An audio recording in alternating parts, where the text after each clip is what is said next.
During the construction, we install primary and secondary aluminum strips in horizontal and vertical directions on the main steel structure of the roof. The main aluminum strip frame is laid with a 0.5 mm thick perforated steel plate layer and a dust-proof and insect-proof non-WOV N fabric layer with good durability.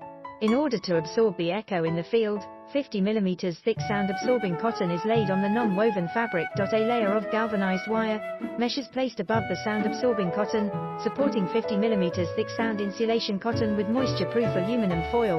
To ensure waterproofing effect, a 1.2 mm thick PVC moisture-proof film is designed on the soundproof cotton. The surface layer is installed with a special aluminum alloy fixed cone seat, and professional equipment is used to lock the panel. The support system of the roof panel is a sliding support structure. The fixed support and the roof panel can be slightly sliding to eliminate the relative displacement caused by various reasons.